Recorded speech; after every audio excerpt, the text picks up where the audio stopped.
Bíblia, abra no Evangelho de Marcos, capítulo 12. Evangelho de Marcos, capítulo 12.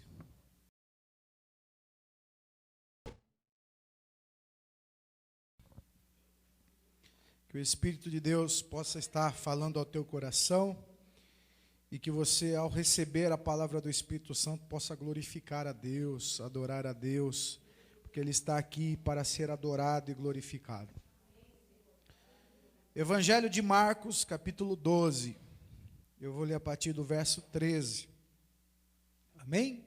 A palavra do Senhor diz assim: Mais tarde enviaram Jesus alguns dos fariseus e herodianos para apanharem alguma coisa que ele dissesse. Estes se aproximaram dele e disseram: Mestre, sabemos que és íntegro e que não deixas influenciar por ninguém, porque não te prendes à aparência dos homens, mas ensina o caminho de Deus conforme a verdade. É certo pagar imposto a César ou não? Devemos pagar ou não? Mas Jesus, percebendo a hipocrisia deles, perguntou: Por que vocês estão me pondo à prova? Tragam-me um denário para que eu o veja. Eles lhes trouxeram a moeda, e ele lhes perguntou: De quem é esta imagem e esta inscrição? De César, respondeu eles. Então Jesus lhe disse: Deem a César o que é de César e a Deus o que é de Deus. E ficaram admirados com ele. Pai, fala conosco, ministra a tua palavra, o teu recado santo e bendito. E traga, Senhor Jesus, aos nossos corações um ensinamento, uma orientação, uma exortação, uma correção, mas o consolo também. Que o Senhor esteja ministrando aos nossos corações conforme a sua vontade. Em nome de Jesus. Amém e amém. Você pode se assentar, queridos. Essa semana eu estive conversando com uma pessoa, e essa pessoa é extremamente religiosa, e eu estava um pouco curioso para saber como é que eles reagiram diante de tantas ofensas que na passeata gay foi feita para a religião dele. Para quem não sabe, na última passeata gay, homossexuais foram colocados crucificados em cima de carros de som, alguns quebraram imagens, outros pegaram um crucifixo e colocaram no ânus. Então a gente viu todo tipo de desrespeito com os cristãos. Porém, nós sabemos que estes símbolos, eles são muito importantes para a religião católica, por exemplo. Os católicos, eles têm muito respeito, eles têm adoração, muitas vezes, pelas imagens, pelos símbolos que a igreja tem colocado diante deles. Então, eu perguntei para ele, eu falei assim: olha, como vocês reagiram diante de tanta ofensa? Porque eu me lembro que alguns anos atrás, um pastor chutou uma imagem, e esse pastor quase foi assassinado, porque as pessoas olharam o desrespeito dele e ficaram indignadas com a postura que ele teve. Eu queria saber hoje, como é que reagiu o pessoal da sua igreja, o pessoal que crê na sua religião.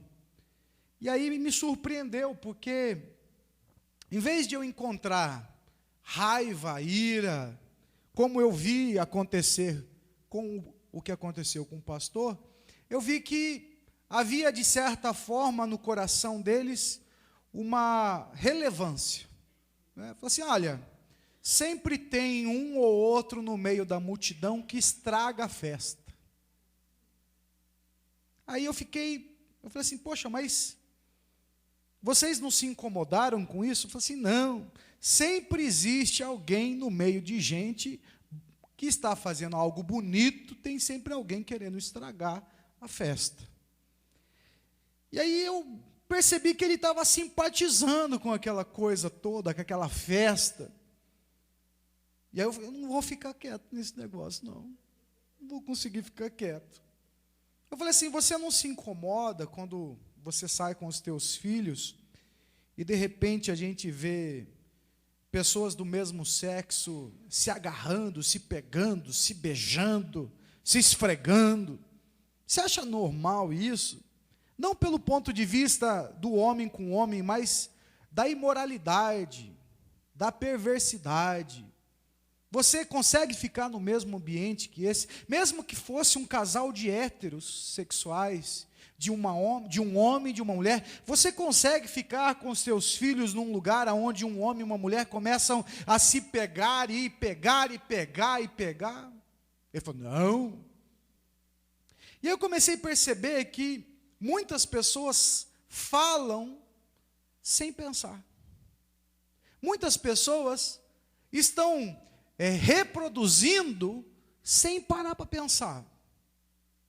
Então, quando as pessoas começam a dizer assim, olha, é tudo amor, a gente começa a pegar esta frase, olha, tudo amor, a união pelo amor, a gente nem para pensar, porque quando nós vemos numa passeata as pessoas se relacionando sexualmente em plena Avenida Paulista, quando a gente vê pessoas nuas em plena Avenida Paulista, e quando a gente vê as pessoas fazendo imoralidades em meia Avenida Paulista, diante do Código Penal brasileiro, isso é atentado ao pudor.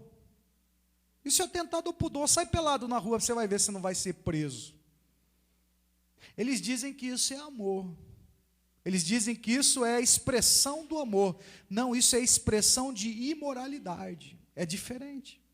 Expressão de amor é o que eu e você fazemos quando cuidamos de uma pessoa que está com problema. Expressão de amor é quando nós olhamos para uma pessoa passando dificuldade e a gente se coloca à disposição para cuidar dela. E isso é expressão de amor. Expressão de amor não ofende o outro, não agride o outro. Nós não podemos dizer assim, olha, eu amo a pastora, então eu vou pegar a pastora aqui e vou começar a dar uns amassos dela na frente de vocês. Está entendendo?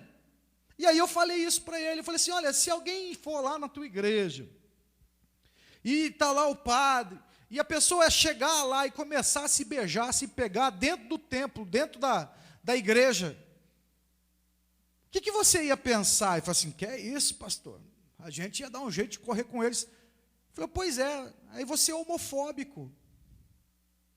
Porque se você falar não para a imoralidade deles, você é homofóbico. Você tem que ver a imoralidade e falar assim, continua aí. Por quê? Porque eu sou da paz e do amor. E aí nós somos obrigados a engolir isso. Se fosse um casal de hétero e a gente falasse assim, sai daqui com essa imoralidade, eles sairiam expulsos e ninguém falaria nada. Mas se for os homossexuais, a gente vai ser chamado de homofóbico. Se lá na escola dos teus filhos, eles começarem a querer namorar e o diretor chegar e falar assim, olha, aqui na escola não é lugar disso, o diretor é homofóbico. E aí a gente está sendo bombardeado com a mídia para que a gente possa olhar para tudo isso e passe a viver de forma automática. Tudo é amor, tudo é paz. As pessoas não conversam mais dentro de casa, as pessoas não se relacionam mais dentro de casa, com a família. Mas aí, ficar homem com mulher é amor. Eu estou chamando a tua atenção para isso, porque hoje em dia, nós não podemos mais agir no automático. Está entendendo? Nós não podemos mais ser influenciados pelas coisas e agir como se nada tivesse acontecendo. E alguma vez você viu aqui na nossa igreja a gente expulsar algum homossexual daqui? Pois é, mas eles dizem que nós somos homofóbicos, que nós somos preconceituosos. Não, a gente só não aceita a imoralidade. A gente só não aceita o desrespeito. Se eles estivessem na casa deles, na vida deles, fazendo o que eles quisessem, nós não temos nada a ver com isso, mas que eles não venham fazer aqui dentro, porque aqui dentro a gente deve respeito a Deus. Aqui dentro a gente deve respeito às famílias. E todas as pessoas que chegaram aqui foram abençoadas. Então a sociedade precisa entender isso e aprender isso. Porque nós não falamos sim para a imoralidade, nós falamos não para a imoralidade, e não para a pessoa, não para a imoralidade que ela comete, não para a sujeira que ela está cometendo. Vocês estão entendendo? O texto aqui que nós lemos traz este princípio. Ô pastor, calma aí, aonde? Porque Jesus está falando de imposto. Onde Jesus está falando dessas coisas? Se você começar a prestar atenção, Jesus estava sendo induzido ao erro. Herodianos e fariseus estavam tentando, de alguma forma, pegar Jesus pelas suas palavras. A questão do imposto é secundário. Não é o foco do estudo, não é a essência desse ensinamento. Jesus tinha que trazer uma resposta diante da pergunta que fizeram. Mas entenda, se Jesus falasse assim, olha, sim, nós devemos pagar o imposto, ele estaria indo contra os judeus que se opunham a Roma. Então os fariseus, eles se opunham a Roma. Se Jesus diz, sim, devemos pagar o imposto, os fariseus iam se virar contra Jesus. E todos aqueles que se opunham a Roma. A expectativa que as pessoas tinham sobre Jesus é que ele seria o rei, o governo, que ia romper com o governo romano. Como eu já falei aqui, a gente muitas vezes fica vendo as pessoas na marcha para Jesus, falando assim, olha, marcha para Jesus, marcha para Jesus, marcha para Jesus. Mas hoje, e eu não sei se sempre foi assim, mas hoje, marcha para Jesus representa poder político. Então a gente quer demonstrar para a sociedade que o povo de Deus é forte. Não brinca com a gente não, veja a multidão que levamos às ruas. Veja a multidão, o poder que nós temos. Lá no palanque sobe os políticos da bancada evangélica, sobe os líderes evangélicos, para mostrar o quê? Aqui há uma força e vocês devem respeitar essa força. Está entendendo? Quando Jesus entrou em Jerusalém, no jumentinho, e as pessoas ficavam hosana nas alturas, a expectativa daquele povo é a mesma, de querer mostrar para Roma força política. Olha, chegou o nosso rei, olha, o rei de Israel agora chegou, hosana nas alturas, ora, filho de Davi. Eles estavam exaltando um provável governante, que ia confrontar Roma. Está entendendo? Eu não sou contra a marcha para Jesus. Eu acho que nós devemos se manifestar assim, devemos apresentar-se diante do Senhor. Mas a marcha para Jesus não é maior do que a igreja do Senhor, muito menos os trabalhos que a igreja realiza no seu dia a dia. Tem gente que não vai nem na igreja, mas está na marcha para Jesus. Tem gente que não serve a Deus, mas passa o dia inteiro no sol na marcha para Jesus. Tem gente que não adora a Deus e passa o dia inteiro gritando para um monte de cantores gospels na marcha para Jesus. Então, calma aí, eu separo uma coisa da outra, está entendendo? Eu sei fazer essa separação. Por quê? Porque eu não estou a fim de mostrar força para ninguém. Jesus é a força e Ele manifesta a força dEle do jeito que Ele quiser e bem entender. Se eu vou lá juntar 1 milhão de pessoas para apresentar politicamente força, eu estou desmerecendo a verdadeira força, porque a força de Jesus é maior do que de 1 milhão de pessoas, de 2 milhões de pessoas, 3 milhões de pessoas, seja lá quantas pessoas tiverem. A força está no poder de Jesus, e não na manifestação de um povo que está ali andando muitas vezes fazendo bagunça, brincando, e muitas vezes não está nem preocupado com o que eles estão fazendo de verdade. E isso eu não estou falando para fazer uma crítica, eu estou falando que muitas vezes a motivação está errada. E a motivação dos judeus da época era a mesma que eu vejo nos dias de hoje, uma forçação de barra para mostrar força política. Então, quando Jesus diz a resposta, se ele falasse sim, ele ia confrontar todas essas pessoas que estavam com expectativa de que ele poderia romper com o governo romano. Então ele traria sobre ele ainda mais ódio, mais raiva dos fariseus, de toda aquela religiosidade que havia em Jerusalém. Mas se ele fala não, ele traz toda a ira de Roma sobre ele. E aí ele é decretado como traidor, traição a César, dizendo que não devemos pagar impostos. Você percebe que o problema não é a pergunta, mas é como eu trago a resposta? A dificuldade aqui não é simplesmente em trazer uma resposta, mas em pensar em como sair dessa. Porque a vida, ele coloca diante da gente muitas vezes obstáculos que nós não podemos agir no automático, nós temos que pensar. Nós temos que pensar as consequências do sim, nós temos que pensar nas consequências do não. Por isso não basta simplesmente falar não, por isso não basta só falar sim, nós temos que pensar. Nós temos que transferir muitas vezes a responsabilidade para os outros que fizeram a pergunta. Jesus estava aqui rodeado de bajuladores, como muitas vezes eu e você somos rodeados. Quem são os bajuladores? Aqueles que te elogiam, que falam um monte de coisa a teu favor, que massageiam um pouco o teu ego. Ninguém te valoriza, ninguém te dá valor, mas de repente vem alguém que diz: olha, como você tem valor, ou como você é importante, como você é uma bênção para mim, como você é íntegro, como você é honesto, como você não diferencia as pessoas. É o que falavam para Jesus. E Jesus diz que ele sabia a intenção do coração daqueles homens, sabia que eles eram hipócritas. Sabia que a motivação daqueles homens era fazer com que Jesus de alguma forma caísse ou na mão dos judeus ou na mão dos romanos, mas que de alguma forma ele fosse punido pelo que ele fosse falar. Quando nós agimos no automático, a gente não pensa nessas coisas, está entendendo?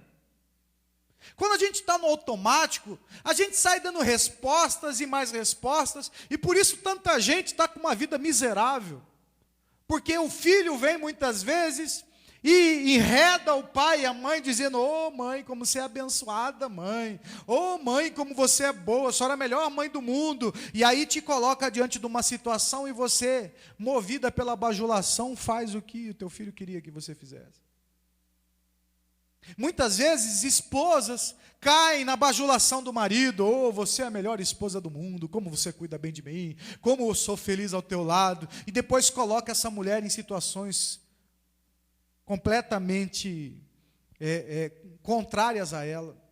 Homens, quantos homens estão caindo no adultério? Quantos homens estão se destruindo porque uma mulher começou a dizer que ele era bonito, que ele era bom, que ele era perfeito e que ninguém dava valor, e ele largou a família para poder ficar com a sem vergonha. Vocês estão entendendo o que eu estou falando? Quem age no automático não pensa.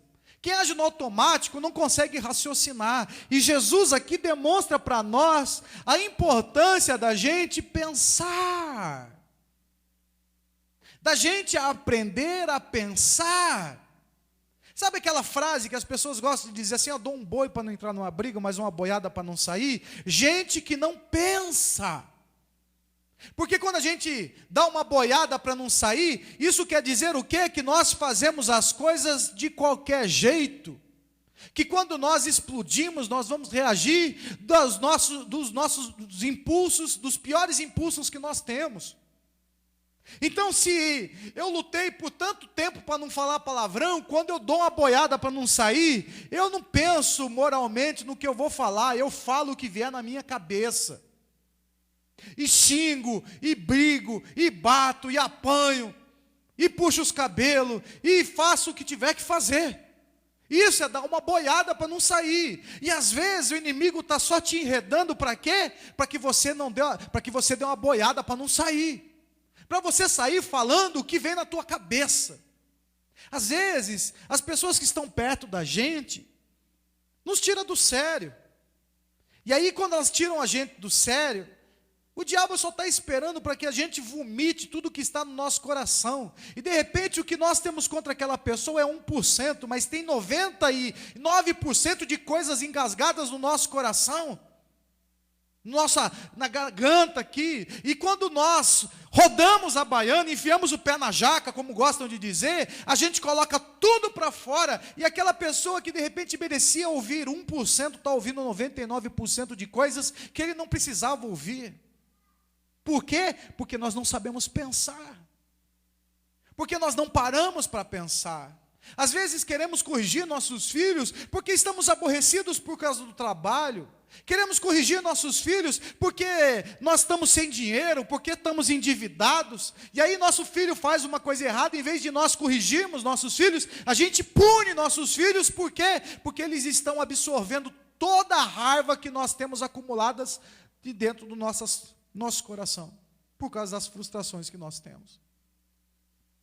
Por quê? Porque nós não pensamos. Por que nós não pensamos? O marido não te deu um beijo, desconta no filho.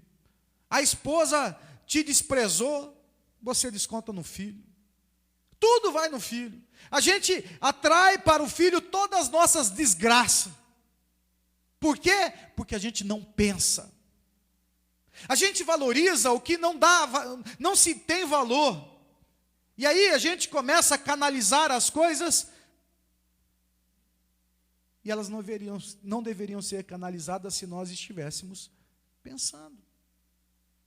Jesus aqui, diante dessa dificuldade, ele coloca uma pegadinha para eles. Porque quando ele fala assim, me traga uma moeda de 1 denário, e fala para eles assim, de quem é a imagem que está na moeda? Eles dão a resposta, olha, de César. Então ele diz, dê a César o que é de César, mas a Deus o que é de Deus. E quando nós falamos, dê a César o que é de César, por quê? Porque quando nós estamos nos submetendo a um governo, a gente está declarando no nosso coração que a gente está com expectativas de segurança, de proteção e de serviço que esse governo pode nos gerar sobre nossas vidas. Não quer dizer que você concorde com ele, com as suas ideologias. Nós pagamos impostos no Brasil, por quê? Porque entendemos que estar debaixo de um governo, esse governo precisa gerar para nós proteção, segurança e serviços. Serviço representa para nós hospitais, representa para nós educação, representa para nós estrutura, ruas asfaltadas, tudo que beneficia a população, o governo precisa gerar. Segurança, proteção. Por isso nós temos que o governo tem que estabelecer leis, o governo precisa estabelecer polícias. Para quê? Para que, através dos impostos que nós pagamos, nós possamos ter tudo isso em troca. Então, quando nós pagamos impostos, nós não estamos dizendo assim, pago porque concordo com o governo. Como eu vejo muitas pessoas dizendo assim, não vou pagar imposto não, essa Dilma vai roubar tudo. Não vou pagar imposto não, o Almeida vai roubar tudo. Nós não pagamos imposto porque nós concordamos com as ideologias, nós pagamos impostos porque o governo precisa gerar para nós serviços. Está entendendo? Só que aí Jesus fala para eles, pague a César o que é de César. Para quê? Para que você tenha expectativa sobre este retorno. Mas aí ele diz, mas a Deus o que é de Deus. E quando Jesus fala sobre isso, ele está dizendo que a soberania de Deus está acima da dos homens. Se você tem que prestar conta aos homens, muito mais a Deus. Se você tem que se colocar debaixo do governo dos homens, então você tem que estar também debaixo do governo de Deus. E nós precisamos entender isso. Jesus, ele, de alguma forma, ele transfere toda a responsabilidade para aqueles homens. Então os herodianos, eles ficam admirados, os fariseus ficam admirados. Por quê? Porque diante da pegadinha que eles colocaram, Jesus parou para pensar. Eles estão querendo me destruir. Eles estão querendo me enredar. mas eu não vou cair nisso. E aí Jesus, com sabedoria, transfere a responsabilidade para eles. Eu quero que você entenda nessa manhã que você muitas vezes age precipitadamente. Que você tem por costume agir precipitadamente. E não sou eu que estou falando, não. É o Espírito de Deus que mandou falar isso para você. Que diante das dificuldades que aparecem na sua vida, você tem agido de forma precipitada. E por você se precipitar, o retorno da tua precipitação gera sofrimento sobre a tua vida.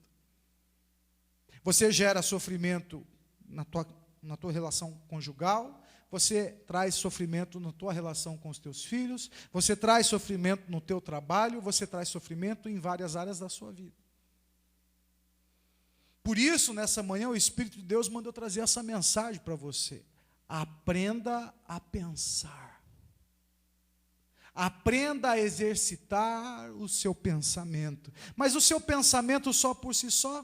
Não. O seu pensamento segundo a vontade de Deus. Segundo a vontade de Deus. Como é que Deus pensa a respeito disso? Como é que Deus pensa a respeito daquilo? Como é que Deus agiria diante dessa dificuldade? Como é que Deus agiria diante disso, daquilo outro? É assim que você precisa exercitar o teu pensamento. Como é que meu filho seria educado diante de uma malcriação que ele fez? Como Deus pensa? Como é que Deus faria? A gente muitas vezes olha para Deus e fala assim, Deus é só amor, Deus é só amor, Deus é justiça. E nós precisamos aprender a corrigir com justiça. Está entendendo? A gente precisa aprender a fazer as coisas do jeito que Jesus quer que a gente faça. Por quê, irmãos? Porque Ele está em nós. E não agimos mais nós, mas Ele age através de nós. Não sou eu mais que vivo, mas Cristo vive em mim. Diante das dificuldades que nós encontramos na vida, nós precisamos permitir que o Senhor se manifeste na nossa vida. A gente precisa permitir que o Senhor esteja o tempo todo atuando em nós, para que nós possamos tomar boas decisões. Quantas vezes, diante das dificuldades, eu pensei em fazer loucuras? Quantas vezes, diante da raiva, eu quis fazer loucuras? Quando me sentia injuriado, quando me sentia caluniado, difamado, preterido, desprezado, quantas vezes no meu coração a vontade que eu tinha era agir segundo a minha vontade? Coisas que eu ouvi que não precisava ter ouvido, coisas que eu vi fazerem para mim que eu não precisava ter visto. Quantas vezes deu vontade de dar uma mãozada na mesa e falar assim,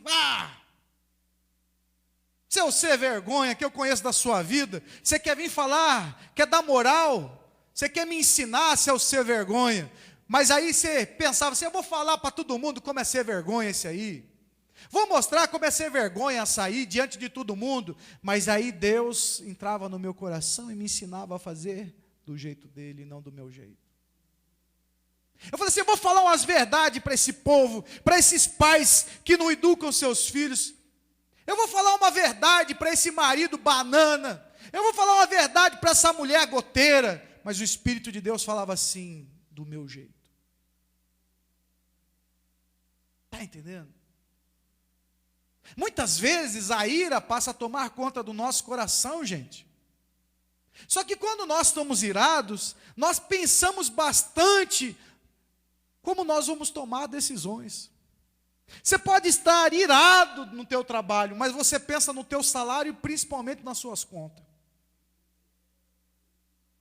Então você quer mandar teu patrão para o inferno, mas aí você pensa no carnê do carro, o carnê da geladeira, você pensa na conta de água, de luz, e aí você lembra da tua idade, o teu RG vem na tua frente, você fala assim, estou ficando velho, não arrumo mais emprego.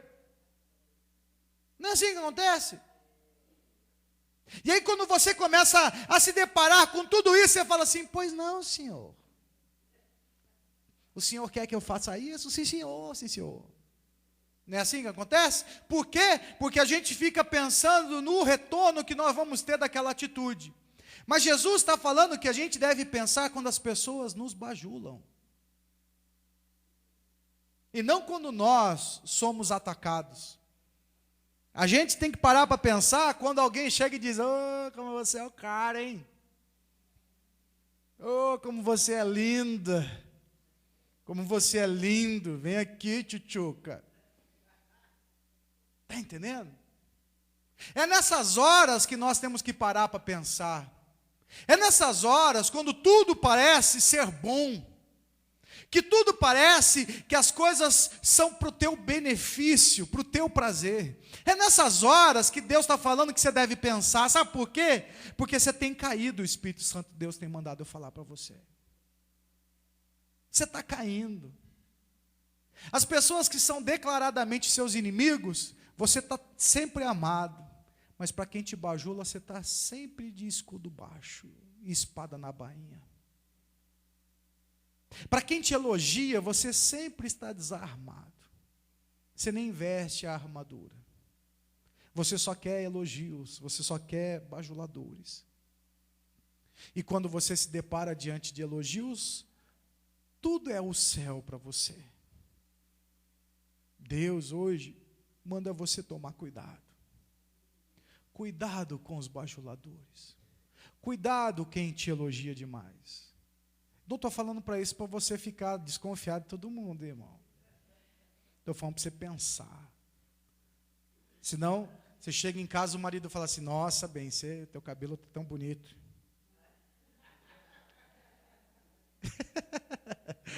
Não é assim? A esposa fala assim, bem, você é um homem tão maravilhoso. Essa mulher está querendo me destruir. Eu não quero que você saia andando veaco, assim, olhando para todo mundo. Não, só vou gostar de quem não gosta de mim agora. Não, é você estar atento. Porque você vai receber elogios de pessoas que realmente amam você, que é sincero o elogio. Mas Deus quer que você desperte para você não cair na armadilha de pessoas que querem te envolver em uma situação que vai depois destruir sua vida. O imposto aqui é o que menos importa. Por anos eu vi as pessoas se prenderem na questão do imposto. Olha, o imposto dá a César, a César, a Deus, que é de Deus. Não, Deus está falando de coisas maiores aqui. Ele está falando do nosso lado humano que muitas vezes não está pronto. Jesus estava pronto. Jesus tinha capacidade de ser confrontado e sacar qual que era dos caras. Nós não temos isso. Nós não temos essa capacidade. Mas vocês lembram que semana passada nós falamos que quando nós buscamos a Deus, paramos para buscar a Deus, o Senhor coloca diante da gente o quê? Os recursos. Os recursos estão à nossa disposição. Para quê? Para que a gente possa tomar boas decisões. Então, se você está para tomar boas decisões, ou ruins, pense mais. Pense mais um pouquinho. Pense quantas vezes for necessário, para que você não venha perder o que Deus já te deu. Para que você não seja roubado, para que você não seja manipulado, para que depois você não sofra por essa decisão. O Espírito de Deus hoje mandou eu falar isso para você. Em um mundo de pessoas que não pensam, quem pensa se destaca. Vou falar de novo. Em um mundo onde pessoas não pensam, quem pensa se destaca. Por isso o povo de Deus se destaca no meio de uma multidão de pessoas que geralmente não pensa. Por isso nessa igreja você não está sendo ensinado para ser um robozinho religioso. Para você não ficar, para não ter que ficar apertando o botãozinho. Vocês lembram aquele Duracell, né? Que anda o coelhinho batendo o pratinho? Tem pessoas que são extremamente religiosas, que elas, o botãozinho, não tem botãozinho, você reparou que não tem botãozinho, coelhinho lá da Duracell? Ele só precisa da pilinha. Alguns bichinhos geralmente funcionam com o som, não é assim? Então tinha lá eu ganhei uns negocinhos antigamente, que você falava, aí parava, movimentava de acordo com o som. Tem crente que é assim, aleluia, glória a Deus. Não quero que você seja assim. Deus não te criou para ser assim. Para eu ficar assim, glória a Deus, e você, aleluia, aleluia, aleluia, aleluia, glória ao Senhor, aleluia, aleluia. Não é isso que Deus está mandando a gente ser. Deus nos fez a sua imagem e semelhança. Isso quer dizer o quê? Que você tem capacidade de pensar, ser inteligente. Por isso, começa a ser inteligente, vai.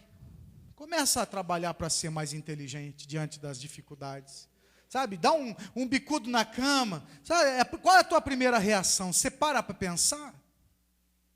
Não. Se você pudesse, quebrava a cama, de raiva. Mas se você quebrar a cama, você vai dormir aonde? Aí você pensa. Comece a acordar. Nem tudo que bate em você e nem tudo que te acaricia é certo ou errado. Você precisa parar para pensar de acordo com os olhos de Deus. Quando eu comecei a falar para aquele rapaz, você faria isso? Você deixaria isso? Você deixaria? Não sei o que lá. E eu falei assim, então você é homofóbico. E não sei o que lá. Não, você é homofóbico. E não sei o que lá. Não, você é homofóbico. No final da conversa, ele já estava ficando homofóbico mesmo, de raiva, porque tudo que ele pensava em fazer, ele era homofóbico. Vocês estão entendendo o que eu estou falando? Abre os teus olhos, irmãos. Abre os teus olhos. A gente vê, ano que vem, nós vamos viver eleições. Aí nós vamos ver vereador, nós vamos ver prefeito dizendo assim, olha, eu quero ajudar você, eu quero cuidar de você, eu cuido de você, mas você precisa votar em mim. Né? Alguns vão oferecer um dinheirinho para você. Olha, você quiser trabalhar para mim, trabalha para mim, porque eu estou trabalhando por você. Abre teus olhos. O povo de Deus precisa pensar. Sabe? Somos livres para pensar. E Deus quer que a gente pense. Por isso a palavra do Senhor fala para nós, julgue as profecias. Eu estou ministrando isso ao teu coração, julgue isso. Vem de Deus isso, não vem de Deus. Qual é a vontade de Deus? Julgue. Porque Deus quer que você pense. Mas não pensar segundo as suas vontades e suas motivações, pensar segundo a vontade de Deus. Para isso eu preciso estudar a palavra de Deus. Para isso daqui a pouco você vai ter escola bíblica para se aprofundar no conhecimento. E quanto mais conhecimento você tem, mais recursos você vai ter para poder pensar melhor. Então, o Espírito de Deus mandou falar isso para você. Quer se destacar no meio dessa sociedade? Pensa. Porque essa sociedade não pensa. A sociedade coloca para você o perfume e você começa a passar o perfume. A sociedade coloca para você que você deve ser assim, você é assado. A sociedade fala que você tem que andar com a calça mostrando cueca, você mostra a cueca. Daqui a pouco a sociedade vai mostrar você calça com elástico de coxa. Por quê? Fica com a bunda de fora. Não vai precisar. Põe a calça aqui, ó, fica no elástico da coxa. E aí você anda com o busanfão tudo de fora. Do jeito que a sociedade está, na hora que aparecer um artista com a bunda de fora assim andando, vai sair um monte de moleque com a bunda de fora. Não é? Ah, você tem um cabelo bonito, abençoado, vai lá. Faz aquela tranqueira daquele cabelo. Ontem estava vendo um programa com a pastora, um rapaz bonito, mas cabelo ruim. Aí ele deixou o cabelo crescer e fez um alisamento. Meu Deus, parecia um monstro. Parecia um monstro. Irmão, você tem um cabelo ruim, irmão, corta bonitinho. Corta bonitinho, não tenta inventar moda no teu cabelinho. Deixa ele assim, bonitinho, cortadinho, aparadinho. Sabe, irmãzinha, seu cabelo é feinho, procura um jeitinho de deixar ele mais bonitinho. Fica inventando moda. Tem gente que fica o tempo todo inventando moda. Por quê? Porque agora a moda é de passar a mão no cabelo e deixar tudo bagunçado. Agora a moda é de passar gel só de um lado. Sabe? Agora a moda é pintar de roxo, de amarelo, de cor de abóbora. Não é a sociedade que dita a nós o que nós temos que fazer. Nós é que pensamos. Por isso nós é que conservamos a sociedade. Por isso que eu e você somos a sal da terra, a luz do mundo. Porque somos o povo que pensa e que faz a sociedade ser abençoada pelo jeito de nós sermos. Então, nessa manhã, o Espírito de Deus mandou falar isso para você. Não caia mais nas armadilhas que o inimigo tem colocado diante de você, porque você não pensa. Comece a ser uma pessoa que pensa, porque você vai se destacar no meio de um monte de gente que não pensa. Amém? Palavra do Senhor para você.